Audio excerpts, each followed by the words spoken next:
وبركاته. Okay. Sorry for being late, guys. Okay. بسم الله الرحمن الرحيم. الحمد لله رب العالمين. والصلاة والسلام على سيد الأنبياء والمرسلين. اللهم علمنا ما ينفعنا وانفعنا بما تعلمنا وزدنا بفضلك علما وتعليما إنك على كل شيء قدير. So we spoke about usul al-fiqh and then, right? And so again, this is a very important question. Again, talking to Salafi or talking to is, you know, just like agree to disagree. It's very useful, and if you're going to talk to a Salafi or modernist, is to just say, can we talk meaningfully as opposed to talking loud? So yeah, sure. So can we agree? Let's find out where we fundamentally disagree. Let's find out. It's quite useful to do that. Like find out because so where do we fundamentally disagree? It's like, oh, like you don't believe, or you believe that usul is so simple, and the Salaf they all had one type of usul, and it was so simple that basically you kind of don't really have to talk about it. But that's not really true because also the Salaf did, right? That can then come to a point where you disagree with somebody. It's quite useful, right? An amicable thing like where do I disagree with this modernist? Where do I disagree with this Salafi? As opposed to shouting, it's not very useful. So key thing is like, oh, are you talking on the level of the hadith itself, or are you talking about the level of the usul of how I interpret the hadith? So which is it A or B? Okay, let's put that one thing to the side and come to this thing, right? You can have these amicable conversations with certain people. So then he says, والفقه هو العلم بالأحكام الشرعية العملية المكتسب من أدلتها التفصيلية. Okay, so the first problem here is it says الفقه العلم, right? So why is that problematic?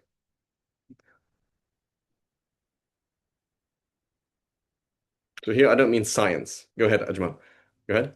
Um, it it has to do with ta'liqat as well. And also it still fit whether you know it or not.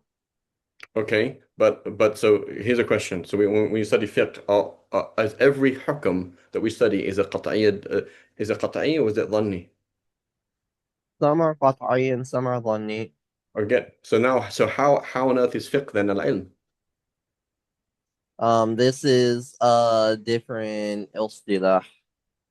Okay, so here we have basically two approaches. One, basically, Sheikh Ajman is like an istilah, meaning this is the science, this is, what we mean is a dhann al-qawi or whatever, something like that, right? So one way of looking at it is to say, yeah, like we don't really mean that. Stop being so nitpicky. Al-Baydawi, he didn't take that approach. So Al-Baydawi says, Habibi, it is ilm, it is qata'. Fiqh is qata'. وإنما الظن في الطريق. إنما الظن في الطريق. What does that mean? It means I am a mujtahid, okay? I am a mujtahid imam. And I have researched an issue ad nauseum, right? I've reached the point where there's nothing, astaghfirullah, I shouldn't say that about the deen ad nauseum. What I'm talking about to say is that, there's nothing more to research. There's no more adillah that I can look at. I've reached the level that I have a dhan that X is halal or that Y is haram, okay? So, for example, you ask me, is witr obligatory? I've researched my whole life and said witr is sunnah, it's not obligatory. Okay? Am I sinful, Sheikh, if I miss witr? I say, no, you are not sinful. You say, do you know that, Sheikh, or do you think that? I say, I think that. Okay, so how is it end then? The answer is, يجب على المجتهد أن يفتي بظنه ويجب على المجتهد أن يعمل بظنه.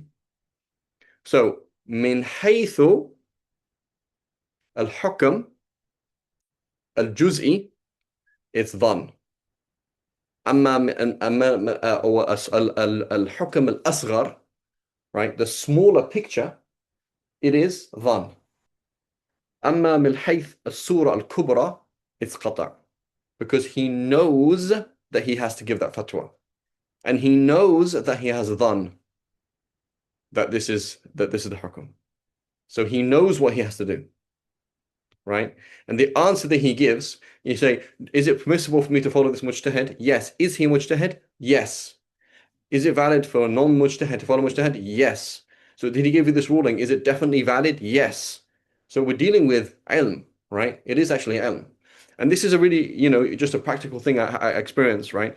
It's like you're looking at fiqh and some, a lot of fiqh is like, dude, this is like super, super dhanni, right? Like assumption based on assumption based on assumption. Like the dillas are not very convincing half of the time.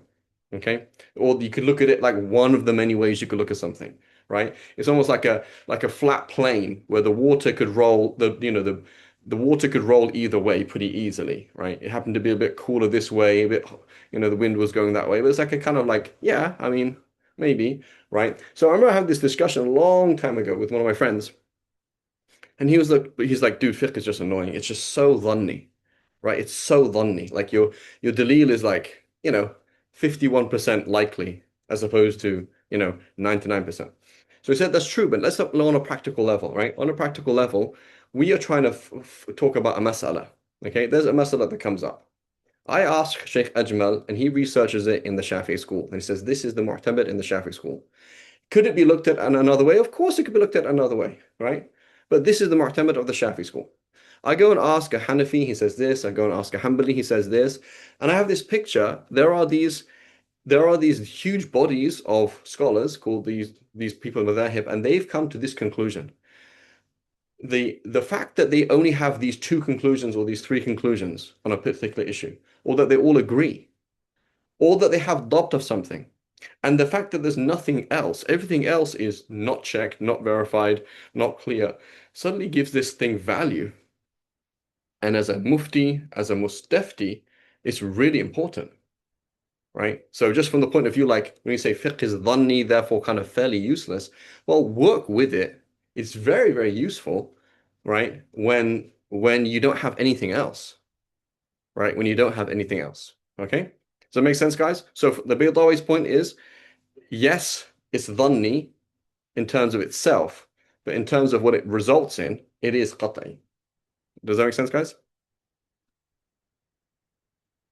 And then, as Sheikh Ajmal mentioned, others say no, it just means an approximation.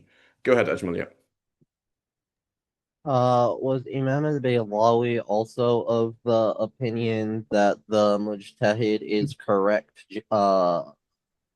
by virtue of his ijtihad? I don't think so. I can double check, but I don't think so. But the thing is, that's irrelevant. So basically, let's imagine, for example, the mujtahid is mukhta, right? So let's say Baydawi says there's mukhta wa musib, and that's it. There's one musib, and there's everyone else are mukhti'un. Okay, so you're going to say that's irrelevant. So the fact that you say akhtat, you made a mistake in terms of the juz'iyah, but it's still wajib for you to act upon it. Does that make sense? So, Yes. I'm the qadi. I was tricked by these four witnesses that so and so committed zina. It's irrelevant. Like yajibu alayya and uqim al-had, right? That's irrelevant. I have to follow the process, and I know I have to follow the process, right? And I know that I have followed the process. So it's totally irrelevant what the reality of the situation is, right? Does that make sense? Yes, jazakallahu khair. Okay. Okay, والفقه بالأحكام, so حكم, right? إثبات شيء لأمر أو نفيه عنه, right? We're making a predication about something. That's a حكم. And then الشرعية, right? خرج به, العادية, العقلية, right? We're not talking about أحكام عقلية or رياضية or أحكام عادية, right? So العلم بالأحكام العادية, this is science, right? Like what normally happens what temperature does water normally freeze at? When does it usually boil, right? These are العلم بالأحكام العادية, right? As opposed to شرعية. شرعية from revelation, revelatory, right? العملية خرج به al-aqadiyya. So we're not talking about aqaid really, but we are in a sense, right? So, when we're talking about aqaid, we're talking about, aqidah is based on qata'. It's true, but there are other things, right? Let's say, for example, you know, what if, someone's like, is the hawd before or after the sirat, right? You say, oh, it's debated, or this is the stronger position, right? That's also like, it's kind of like fiqh, right? In that, you research it and there is a wujub of iman, right? So if it's if the researcher or the mujtahid has dhan that it's before the sirat or after the sirat, then he has to follow that position, right? And so you know? So it is kind of similar kind of thing. So it is عملية in the sense that وجوب الاعتقاد, to some extent. But you generally speaking, عملية خرج به الأمور عقدية. Okay, al-muktasab. It is ilm muktasab. So Allah's knowledge is not muktasab, right? من أدلتها. So for the non-mujtahid, his it is علم بالأحكام الشرعية العملية المكتسب من أفواه المجتهدين, right? من أقوال المجتهدين. Right? That's a different thing, right? So again, if we're going to be very, very, we're going to be very, very kind of conservative, mujtahid, non-mujtahid, etc. And this comes to your question or your discussion, I would say, Ajmal, about following the awjuh and etc. Right? These are all awjuh of mujtahideen. So if you look at them as muqallideen, something else, but these are mujtahid imam slightly different. Anyway, the point is, it's when you say muktasab min adillatiha tafsiliyah, right? This is difference to this is real fiqh, right? This is real fiqh, which is it is from the adilla at-tafsiliyah, i.e. al-munḍamma ilayha al-adilla al-ijmaliyah, right? And then somebody then mentioned last week, I think it was Ajmal, was it? Or maybe somebody else is saying, no, in reality, every dalil has these tarafain, has these two sides. It's not dalil ijmali and dalil tafsili, really. It's a combination. Every dalil has these two ingredients. It's one syllogism, right? One argument, and it's composed of these minor and major premise, right? So anyway, however you look at it, the point is it's muktasab. They acquired it, and they acquired it from the actual adillah themselves, right? So adillah tafsiliyah, meaning this instance of ijma' itself, this type of qiyas itself, this hadith itself, right? On this particular masala. Okay, makes sense to everybody? Yes. Yes, Jazakallah khair. Any questions or queries or comments or so I welcome if anybody's reading the shuruh and they say, well, it says this, what about that? Everyone's welcome to, yudli bidalwi, to add something or critique something. We're here, not here to be spoken at. Okay, والحكم خطاب الله تعالى المتعلق بفعل المكلف من حيث إنه مكلف. Right, so when we say hukm, this is really, really important, right? In terms of uh, on many, many levels, right? If you, on the levels of da'wah, forgive me going to da'wah, like you're talking to people and you say it's makruh to do that. For example, so a sister comes up to Ajmal and says, Ajmal, what's your favorite masjid? She's like, oh, this one. She says, yeah, I love that masjid. It's awesome. And she's saying, Ajmal says, sister, it is makruh for you to go to the masjid. You should pray in the darkest room in your house. She's like, okay, thank you. So the thing about the language, right? It is makruh. What does that even mean to me? As a layman, it is makruh. As opposed to, sister, you know how you love Allah? Say, yeah. You know how you love His Messenger? Yeah. His Messenger loves you too. And she cares for you. Do you know that? Oh, wow, subhanAllah. I guess so, yeah. And He loves that you do the best thing for you. So what is it? And He advised a sister just like you to pray at home and not to pray at the masjid. And Allah loves it for women to pray at the masjid more than something else. So notice the rhetoric, guys. So a lot of the time we say things like makruh or haram, and we're actually confusing laity. Like we're not doing our job. You know what I'm saying? You're not doing your job properly because you're confusing people by saying things like makruh. Like, what does that even mean? Say Allah doesn't like it. No, sit there. You don't eat with your left hand. Allah doesn't like it. Allah likes this. Allah doesn't like this. Allah loves this. Allah doesn't love this. As opposed to, it is sunnah. It is sunnah is devoid. You know what I'm saying? It's like broken from something. You're losing the plot. Whereas al-hukmu khitabullah, Allah's talking to you and me. Allah's talking to you and me. Allah's talking to you right now, and He's telling you to stop eating with your left hand. And I'm telling you that, right? So it's a very different experience, right? It's a totally different experience. So والحكم خطاب الله تعالى المتعلق بفعل المكلف من حيث إنه مكلف. Right? So that's to do with the fi'l. So therefore, I was, the other day I lost my watch. Is it good or bad? So that's really bad, man. Look after your watch. So no, I looked after the watch. I just lost it. I forgot where it was. So yeah, but you should look after your watch. So but I forgot.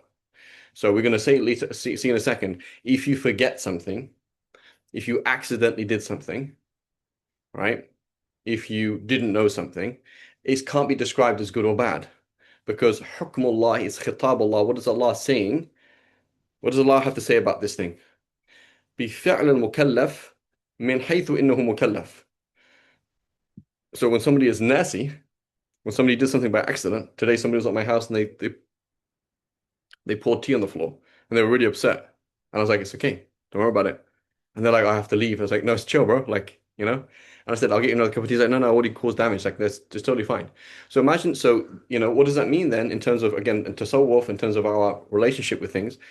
If you get angry with your cat, who are you getting angry with? They're getting angry with Allah. Because Allah doesn't say that I dislike what the cat did. Allah doesn't say that. So why are you angry? What you're really angry with is Allah for letting it happen. That's what's actually happened.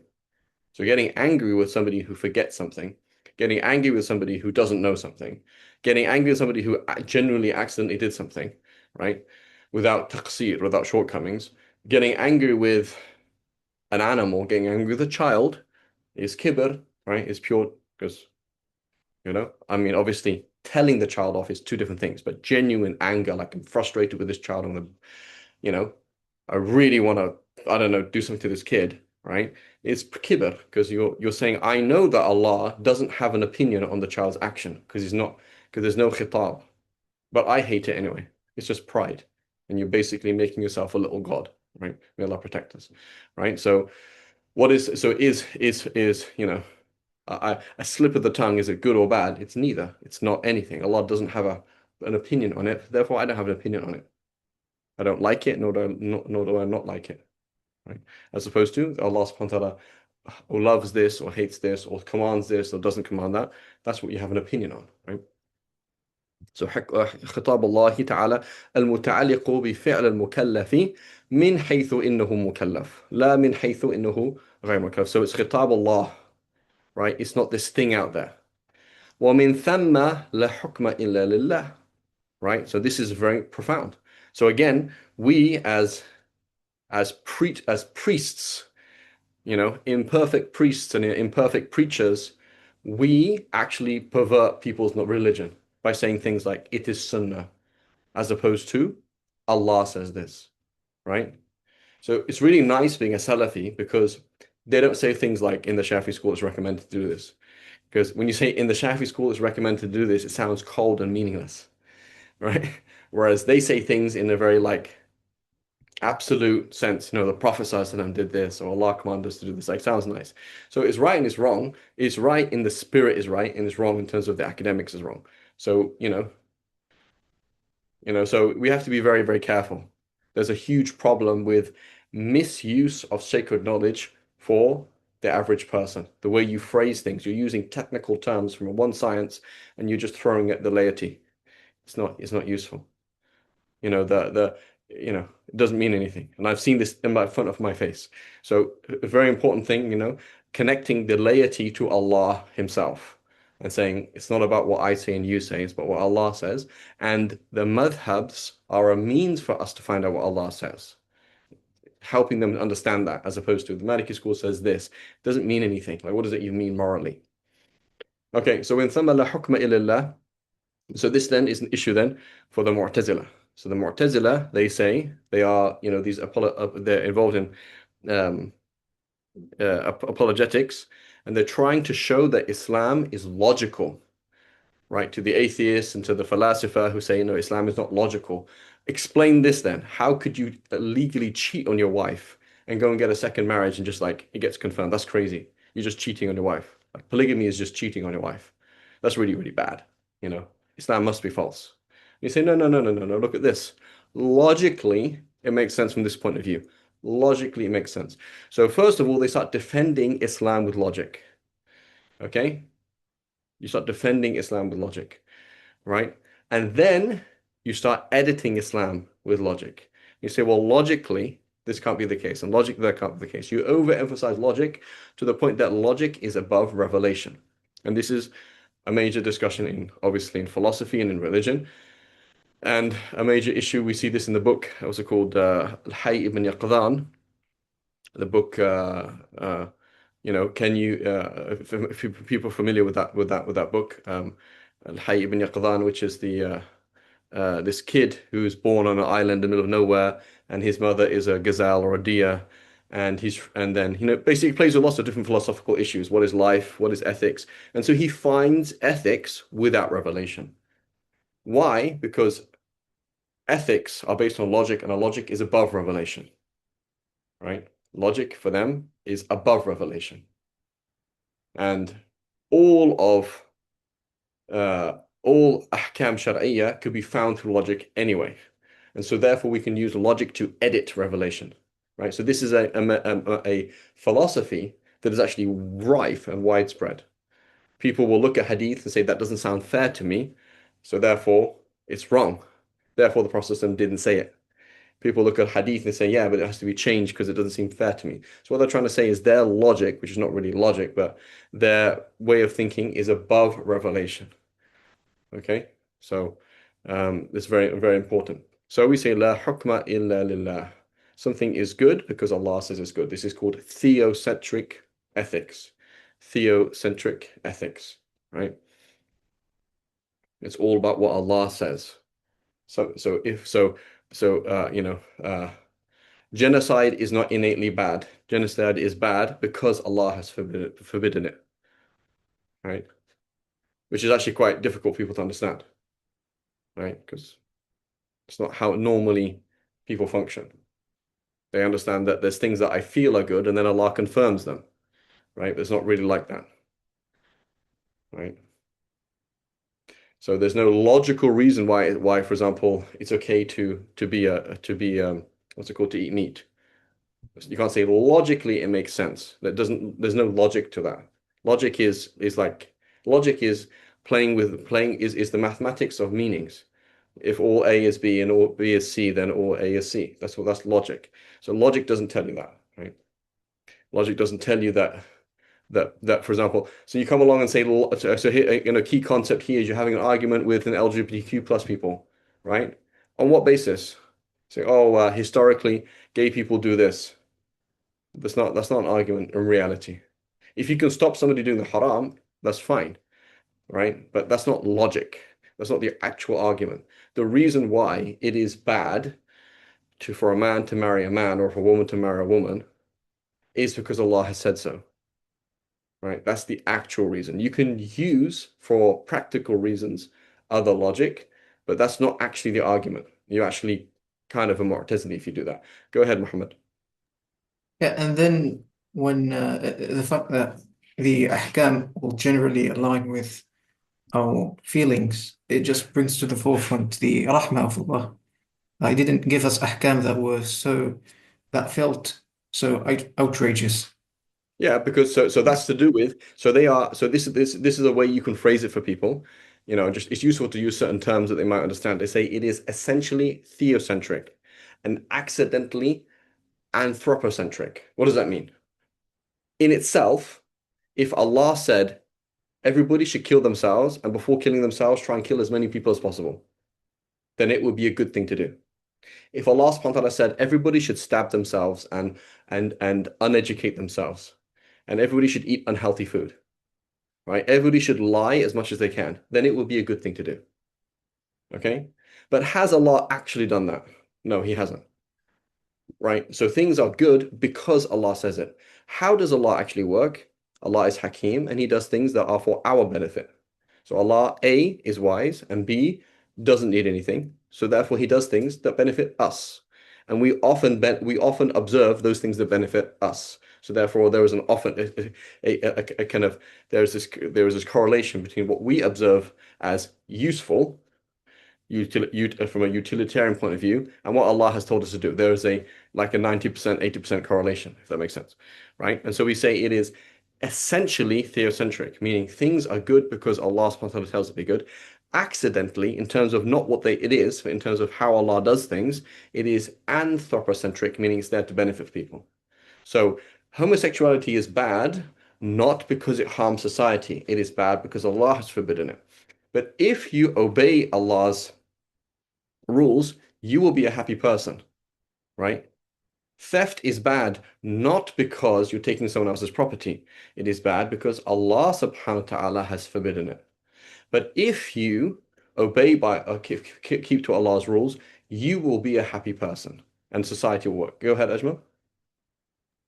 Um, did you were you intending incidentally anthropocentric? That might be a better word. So not accidentally meaning what I mean by accidentally, I don't mean that but it's only an accident. I mean it's not essential to it. Yes, But so Jazakallah you khair. could so perhaps you want to use it incidentally. That's fine as well. But I don't mean is what I don't mean is it's accidental meaning that is not the best example, and this is useful talking to Jews and Christians, right? So if I'm talking to somebody who from that level, is I say Abraham alayhi salam slaughtering, well, they would say Isaac, right?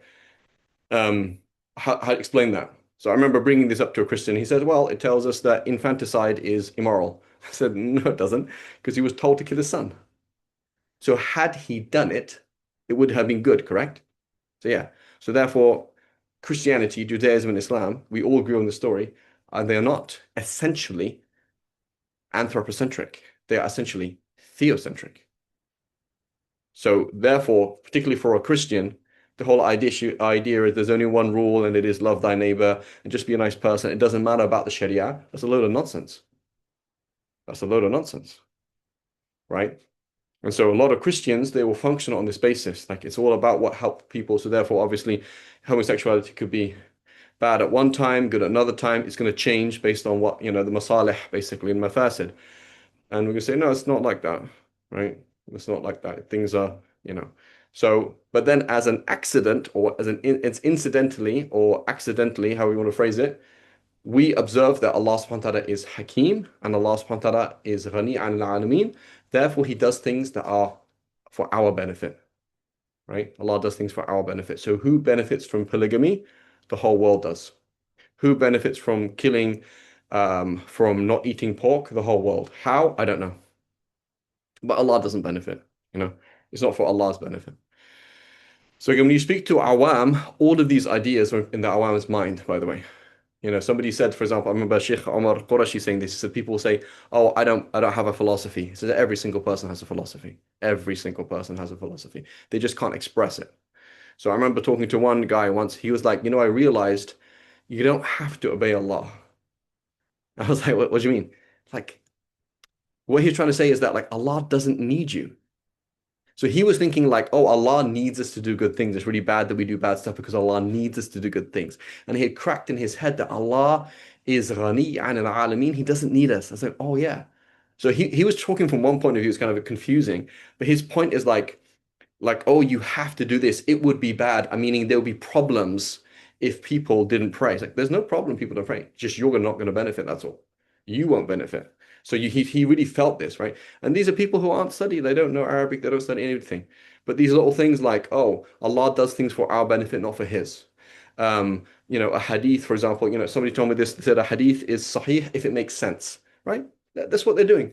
They're doing all these things. So these are all really, really important things that apply to Awam al-Muslimin in terms of their tasawwur of what are we doing in deen, and also in our world of, dealing with philosophy, dealing with other religions, and dealing with Mu'tazila, etc. Right? So ومن ثم لا حكم إلا لله.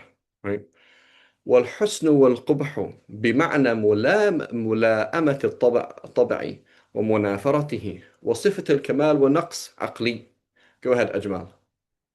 Are there still large pockets of Mu'tazila around? I've heard that they exist somewhere, but do they still? So I don't know as an organized way, but certainly it does. So in the Middle East, very much.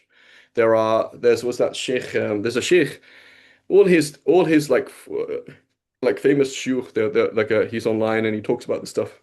It's like the idea is rife in people's minds, right? So like my brother, he's working on basically evolution in Islam and these kind of things. He talks to different people, and it's like yeah, it's like an almost like so the Mu'tazili mind and the Renaissance or rationalism, whatever it is you want to call it. It's like that's just how it is. Like the mind over revelation.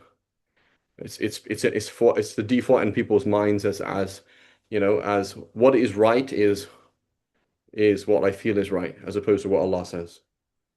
That's quite a common thing. Yes, Jazakallahu khair. And obviously it's a huge problem, right? It's a huge problem because it's all about Islam. Like, can I submit to Allah? Like I had a talibat al-ilm, like student of knowledge and teacher. She teaches. She got a divorce, okay? And so she was like, this is crazy because like in America, I would get half of the house. I didn't get anything, you know? So she's like, is there no way around this? Because I feel wronged. She said, like, I feel wronged, you know? Like she feels, obviously, when you're going through a divorce, a lot of mixed feelings. May Allah protect us all. And get us married if we're not married and keep us married if we are married, I mean. But the point is like genuine problem, right? Like I feel wrong. I feel that what Allah is telling me or telling him, although this wrong. It feels wrong to me, you know? And so it's like you know, a lot of scenarios like that were like that can't be halal.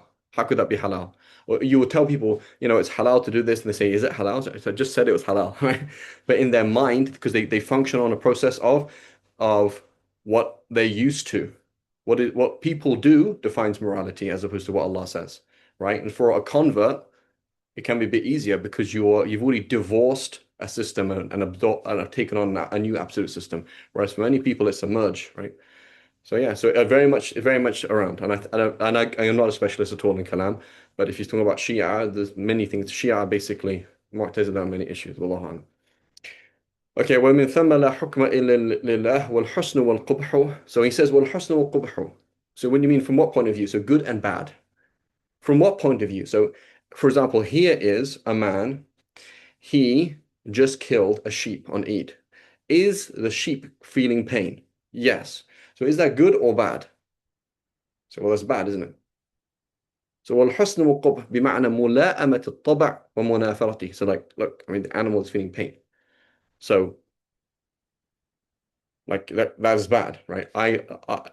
Animal is not enjoying this process, and I see it, and it is bad from that point of view. وصفة الكمال والنقص. Beauty is good. Ugliness is not good, right? From that point of view. وبمعنى ترتب الذم عاجلا والعقاب آجلا شرعي خلافا للمعتزلة. Okay, but now you're going to say this is good, meaning Allah likes it or doesn't like it, Allah praises it or doesn't praise it. الذم والمدح عاجلا. Right now, does Allah like what's happening? Does Allah not like what's happening? Does he praise this action or does he blame this action? والعقاب آجلا. And whether there's going to be a sin or a reward later on, شرعي, that's based on revelation. Right? خلافا للمعتزلة. Right? So the Mu'tazila are going to say, no, it's the same thing. Your observation of cleanliness and filth, your observation of hunger versus satiation, your observation of good and bad, they're all the same. Right? It's something that's intuitive and known.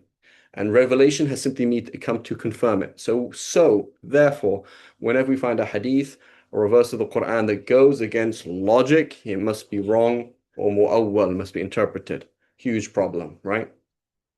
That's the huge problem with the Mu'tazila.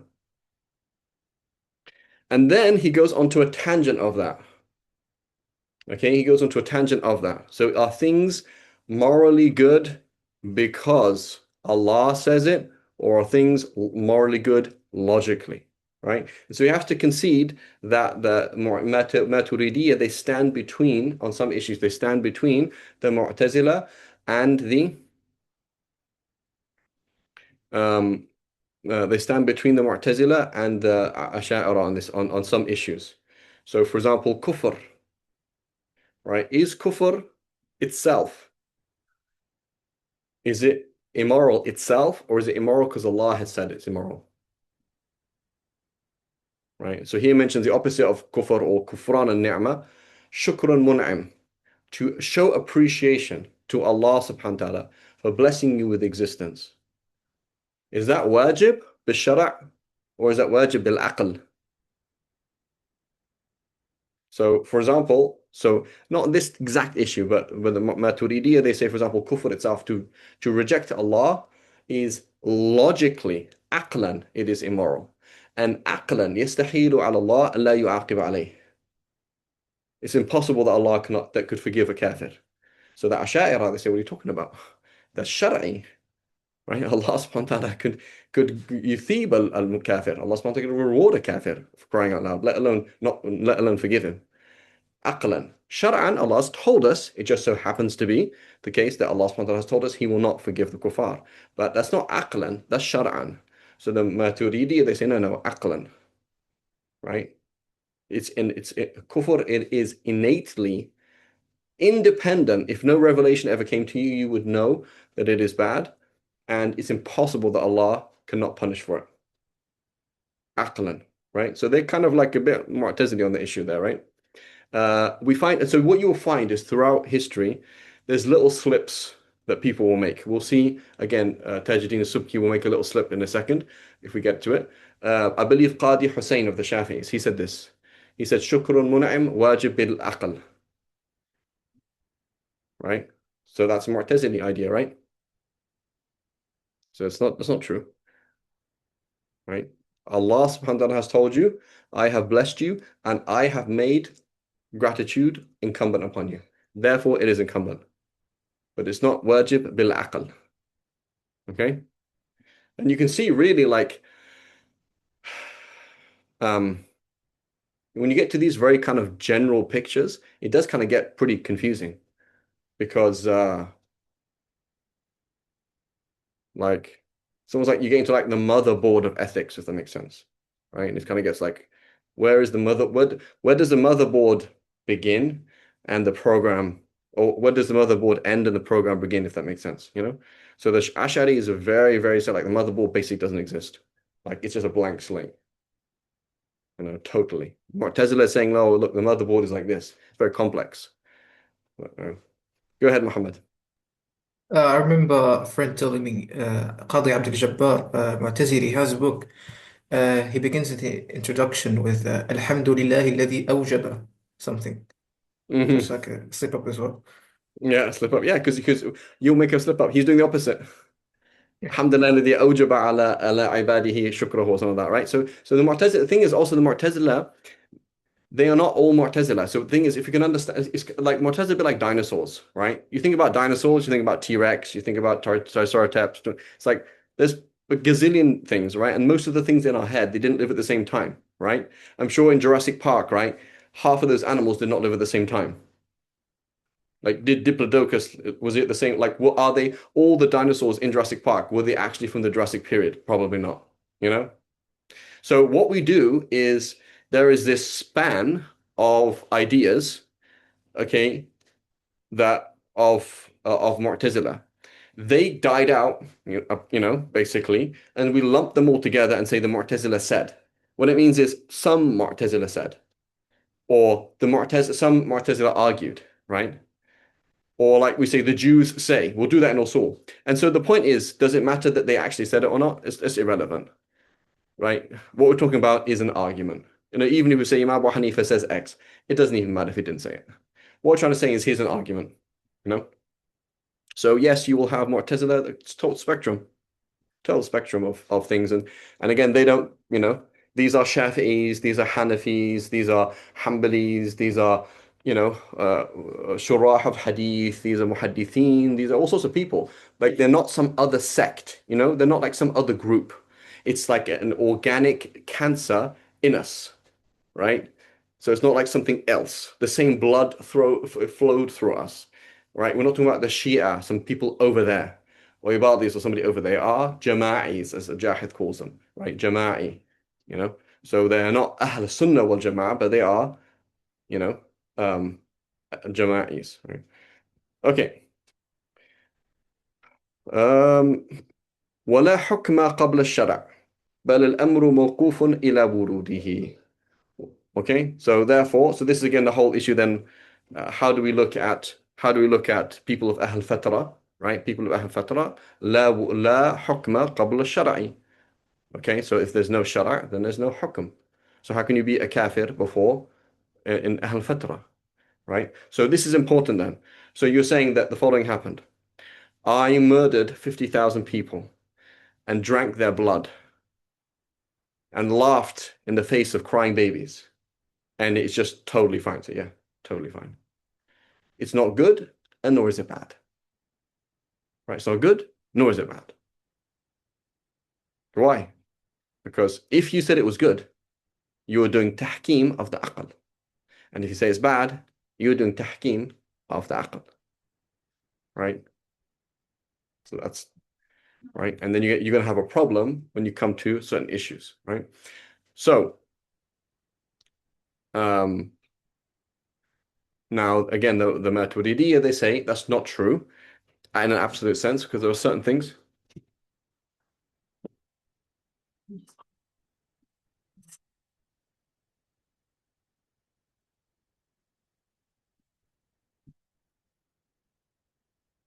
Okay. All I'm going to say is, does it make sense? So the Mu'tazila, we said the Mu'tazila, they said kafir because kufr is immoral innately, and because you can find out tawheed by your mind, a kafir is still a kafir even if there's no shara. So even if Allah never sent a prophet, you did kufr, you'd be a kafir, and Allah would logically be bound to punish you. Okay, which sounds very Mu'tazili, right? Very Mu'tazili. And so according to them, then according to them, according to the people of Al-Fatra, they are kuffar, right? And this is very important in tafsir, right? You're reading tafsir, reading the Quran. Who is Allah talking to? Or who's Allah talking? His commentary on the people, bygone people, are these innocent fools who knew no better and have now been corrected, or are these sinful people who persisted stubbornly in sin? Right? The general picture that I feel, again, as a picture that I get when I read the Quran, is actually, it sounds very Mu'tazili. That's the picture I get. I'm not adopting a Mu'tazili position. I'm just saying the image you get is these were really bad people who persisted in kufr, even though they knew that it was bad, and they persisted in bad deeds, even though they knew that it was bad, right? If you look at the Meccan surahs, right, the Meccan surahs are talking about Tawheed and good social conduct, right? So, and then continually, a prophet comes to these people and tells them, all these surahs about prophets in the past coming and telling them, believe in God and stop wronging people. So to me, I'm just speaking as a thinker, and I'm not talking. I'm not affirming anything. It sounds a little bit odd that the problem is only Tawheed, right? Give me 1 second, please.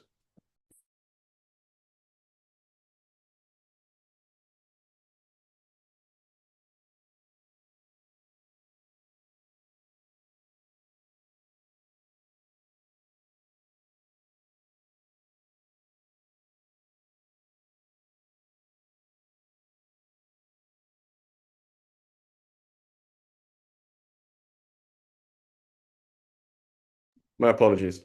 Okay, so that's the feeling, right? Now, how does Imam Nawawi kind of get around this? Imam Nawawi, Ahl Fatra, he says, yeah, the reason why they're being blamed is because they all know that Tawheed is correct, and they know that because of Shara, because the revelation of Sayyidina Adam has reached everybody. Okay, so Imam Nawawi as an Ash'ari, he says, no, Maturidis and Mu'tazila, you're not right.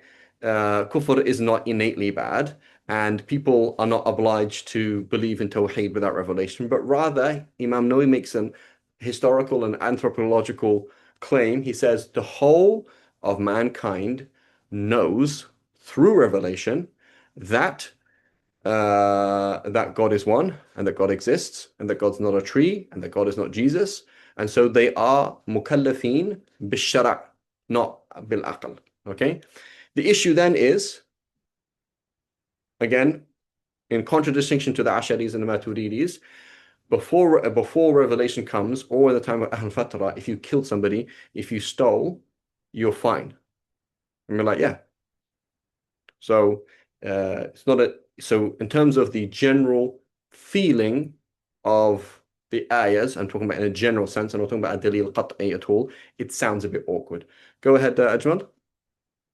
I think Muhammad Amin had his hand up before me.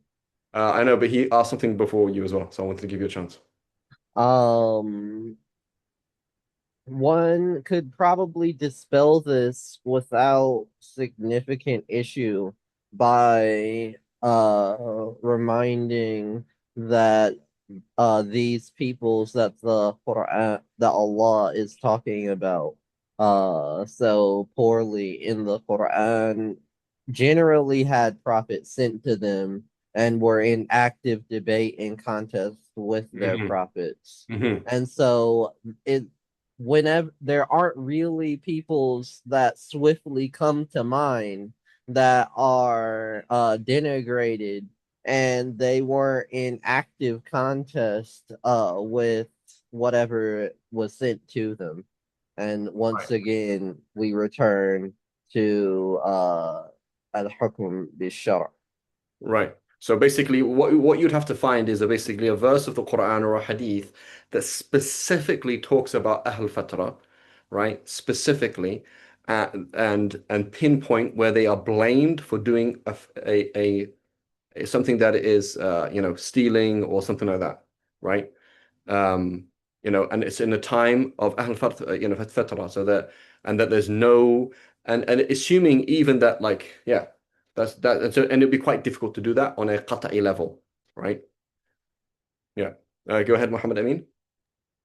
Yeah, I think in مختصر التحرير he discusses the issue of can a prophet commit a sin before بعثة, and he Hmm. mentions all these different views, and then he concludes this is all assuming that تحسين التقبيح is عقلي, otherwise if it's شرعي it doesn't even make sense to talk about a ذنب before بعثة. Hmm. Same point of view. Yeah. Mhm. Good point. Go ahead, Muhammad. No, I was gonna say the same thing that can it not be said that when the Quran is blaming them and or reproaching them, can we not say that that's based on a خطابيات like Hmm. بمعنى صفة النقص Hmm. قبل الشرع. So can we not say that like even though it's not talking about adab or thawab, but Allah Ta'ala is still saying from the point that you amongst yourself, like according to that, that's wrong. Yeah, 100%. So you're basically it's like this. For example, your dad was a drunk, may Allah protect us. He never received revelation.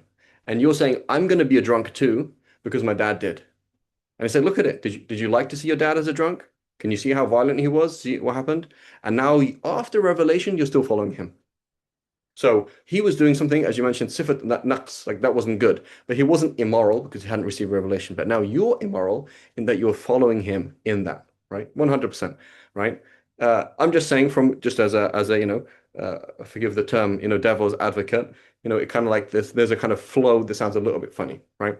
But certainly it's important, the issue between the Asha'ira and the Maturidiyya when it comes to kufr, right? That's very important. Again, is the blame these were fools of the past, innocent fools, or these evil people, right?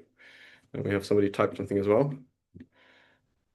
ولو أن كتبنا عليهم أن اقتلوا أنفسكم اخرجوا من دياركم ما فعلوه إلا قليل منهم. Yeah, there we go. Another example of it. Jazakallah. Okay. Um, um, ولا حكم قبل الشرع بل الأمر موقوف إلى وروده. Right, so this is again an attitude, a spiritual attitude. Okay, so take this back to again, Mike, your cat just knocked over your coffee, okay, all over your computer, and you have to buy a new computer. الأمر موقوف إلى وروده. What is Allah's opinion on the cat knocking over the coffee? No, he doesn't have an opinion. So why are you angry? You're angry with Allah. That's what. يسب الدهر وأنا الدهر. Right? That's what's happening.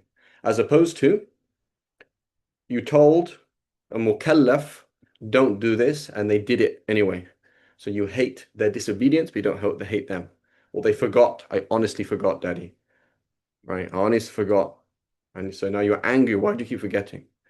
Right? You're angry with somebody who forgot. Okay, obviously there's carelessness, something else, right? There's taqsir, but just these things that a lot of time we get angry with things. Why are you getting angry with something that Allah doesn't hate?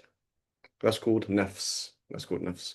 فالأمر موقوف إلى وروده وحكمت المعتزلة العقل فإن لم يقضي العقل بالحسن أو بالقبح فثالثها لهم الوقف عن الحظر والإباحة. Right? So notice he's very terse with this thing. فحكمت المعتزلة العقل. Right? So so again, if you think about like moral structures, a lot of Western moral structures are like this, right? Why should the speed limit be 65 miles an hour?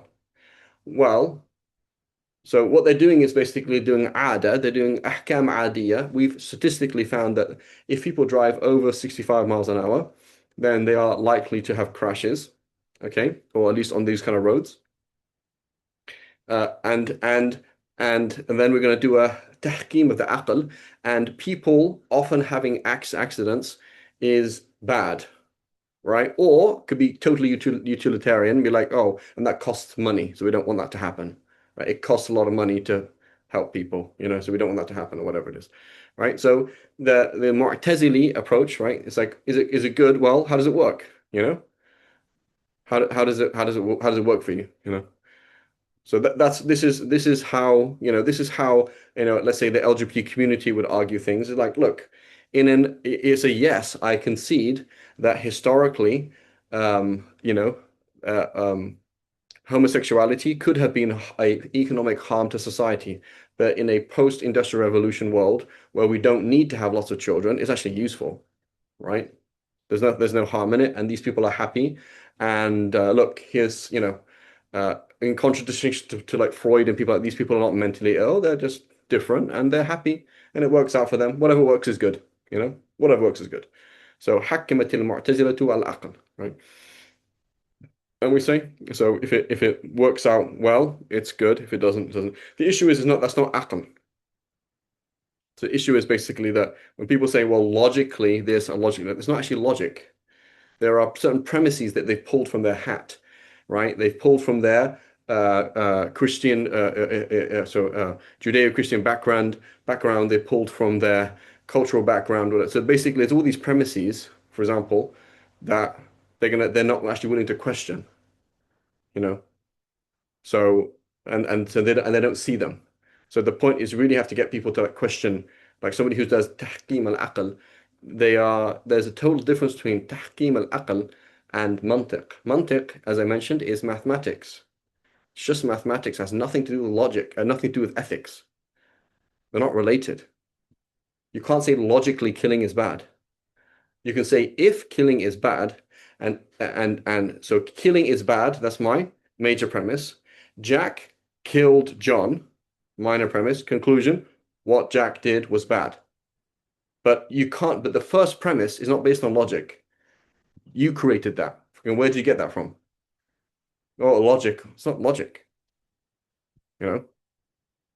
So, or racism, right? Like, what's the difference between racism and speciesism?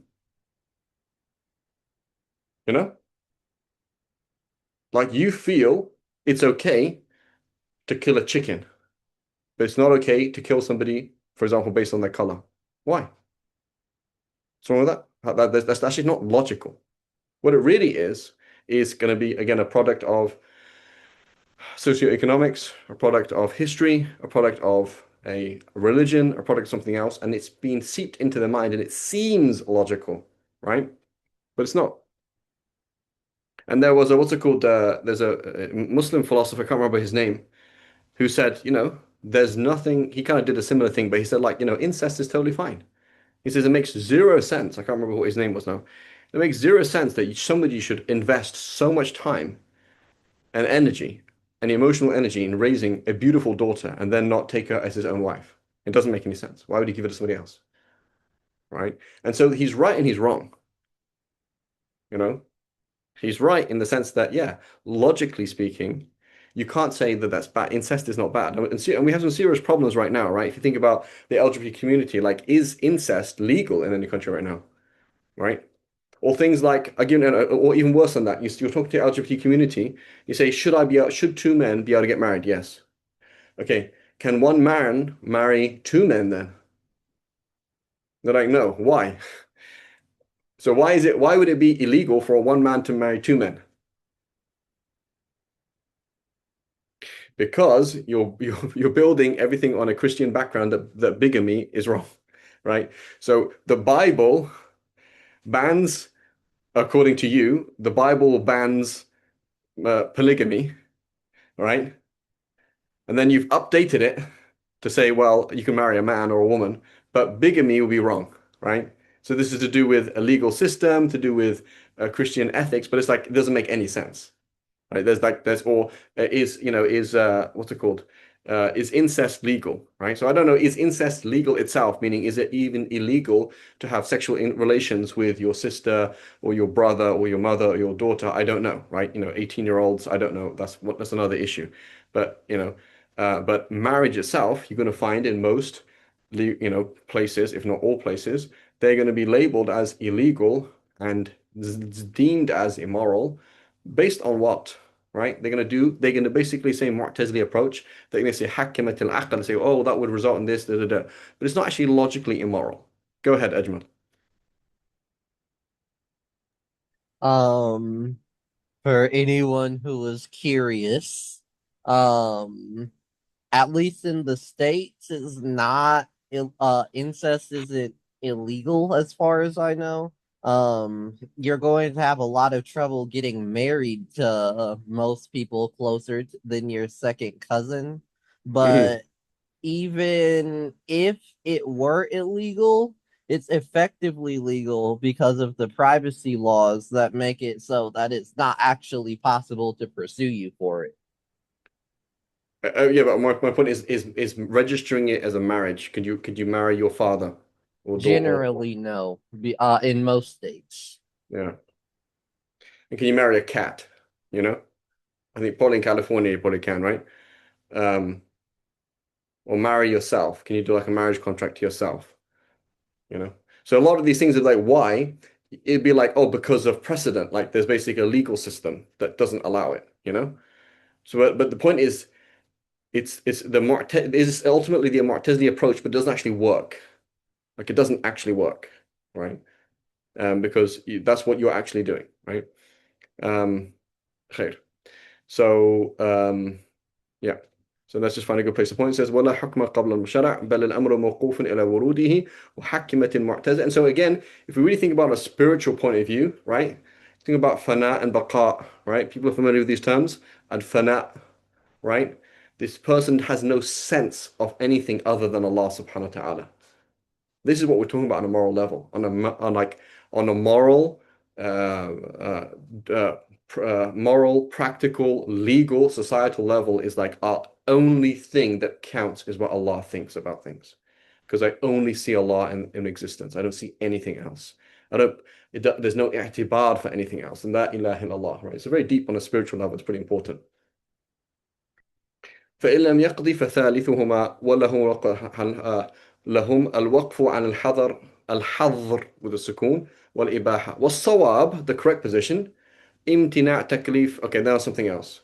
Now we go on to another point, and this is again an issue that we'll talk about inshallah next week, right? And so please, أجمل anybody else. وكذا المكره على الصحيح. If you can have a look at this issue, what do the shurah say about this issue? وكذا المكره على الصحيح. Go ahead, Muhammad Amin. Earlier he says الحكم خطاب الله تعالى المتعلق بفعل المكلف. So I know they mentioned that تعلق is like uh, there's a تعلق تنجيزي قديم with all the مكلفين, but wouldn't It's because not Tanjizi. yeah صلوحي قديم. oh Saluhi, yes uh, but we know that earlier nations they had differences in the shara. So how would we justify the Because hukum? Because he was talking here, Allah subhanahu wa ta'ala was talking to you. So Allah's talking to you when the sun sets and saying, Muhammad Amin, pray Maghrib. And he's talking to me when my son pours coffee all over me and he says, Fareed, forgive your son and be patient. Does that make sense? So we have Yes. different there are the tajazza from the point of view, the tajazza from the point of view of different times and asbab, right? Yes. Okay. And so and so there's a different, if you can almost look at like a nas, right? The nas of previous shara'i is like sunset, it's almost like that. Okay, go ahead, Muhammad. Sheikh, I had a question, something we touched on today, but so someone they asked me that if the Ash'ira, because we say that sorry, let me just rephrase the question. Yeah, according to Ash'ira, like it's not wajib to believe before the Shara, right? And it's wajib to believe after the Prophet ﷺ came. So the question that they asked me was like, if morally, like Islamically, if we say that if we have to believe by following the Prophet, what if a person says that I'm not going to make the nadar? That will not make it obligatory for me to follow the Prophet. Therefore, I'm not mukallaf. But we say a wujub another, right? But like, but for wujub another, don't we say that? Okay, Yeah, but maybe. you see, this is what I'm talking about when I'm talking about the motherboard, right? So you said there was no shara. Okay. So if you think about shara ultimately is going to come to you through the wasa'it of the hiss, meaning you heard, you saw, right? You heard or you saw. Okay, what if I choose not to listen? You know what I'm saying? So, So then, so but he'll can be you, punished can you because. understand? Imagine a practical scenario. A practical scenario, before a prophet comes in my time, before I heard that a prophet came in my time, I decided to tell myself that I'm not going to listen and I'm not going to open my eyes. So I never heard anybody tell me about a prophet, and I never heard the prophet speak, and I never saw the prophet, and I never saw anything that told me about a prophet. So that's kind of like wujub another. Like I didn't even think about anything, right? And so wujub another sounds very much like a Mu'tazili because you're trying to say before even you process stuff, you're obliged to think. Well, how do you know you're supposed to think before you were told, right? So it is actually a problem, right? It's not a simple issue. So what I'm trying to say is with this Mu'tazila, that's why Mu'tazila will fall into mistakes where they suddenly become Ash'aris on some issues, and Ash'aris will fall into mistakes when they actually sound Mu'tazili, because it is actually genuinely a problem. Does that make sense, Muhammad? Yes, yes. Jazakallah. So when you get into it, that's why I'm saying that point between, like for me, for example, trying to understand a computer, right? Like I understand simple wires. Like there's a wire, there's a circuit. I understand that. And I understand that a computer is just loads and loads and loads of really, really complex systems of wires. But the gap is so big, I don't understand what's going on. So if you said like explain like a motherboard and software and hardware, like I'm kind of lost, right? But I understand that like there's a basic thing that you've hardwired into this. So the question is, where does the hardwire begin and the the hardwire end and the software begin, right? That's that issue. So the Mu'tazila, they're making the motherboard more complex, and the Ash'aris they're making the motherboard more simple. But where does it really like? The question is, where does it end, right? It is actually a problem. Like it's not something that's super simple. Go ahead, Ajman. Um, the first question was a scheduling one that I considered that if it were possible, that I think it would be a good idea to move the class and extend it for another half hour or 30 minutes. Um, You do an hour and a half. I'm sorry, I Uh, said the uh, same you thing mean twice. you An mean hour, half hour. so Um, are you saying delay the class to start an hour half an hour later or have the class an hour and a half long? or have the class an half hour or an hour longer. Yeah, I don't mind if everyone else is fine if it's my schedule because I've kind of gone over time already. Yeah, but so let's discuss that on the group. Inshallah, you had another question, Ajmal? And in response to this particular question, this has been something of a debate between a Maturidi friend and I. You befriend Maturidi? It's astaghfirullah, Ajmal. Go ahead, yeah. Oh yes, I apologize. He But, was a friend of my uncle. You know, you have okay, to he was a friend. He's not a friend anymore. Okay, again, that's good. That's good. No, I'm joking. Oh, in any case, um, the one could probably respond quite easily to that issue was hypothetically if you could like live under a rock with that level of persistence, then maybe this would be an issue, but realistically there's no actual way. Yeah, so there's no actual way. And um so yeah, so now there's this issue. There's this issue, right? So let's say the practical thing say you say, okay, Zaid, why did you decide? So let's think about because what wujub another, right? Thinking about something and deciding to listen, right? So you hadn't heard the Prophet yet, and you hadn't heard of the Prophet yet. But you thought one day, I don't, well, you're just very intelligent, right? Satanically intelligent. Like, you know what? I bet there's a prophet that's going to come at one time. And I really don't want to hear him because um, he's going to make me do things I don't want to do. So I'm going to hide. So, is that bad itself? You know what I'm saying? Like, is that bad in itself? So here you can see where the Mu'tazila like, come on, guys, of course that's bad. Like you basically anticipated Shara and you avoided it. Like it's really, really bad. We're like, what? It didn't come to you yet, right? So avoiding the sensory means to become mukallaf and also not doing nadar is a similar kind of thing, right? Yeah. Go ahead, Muhammad Amin.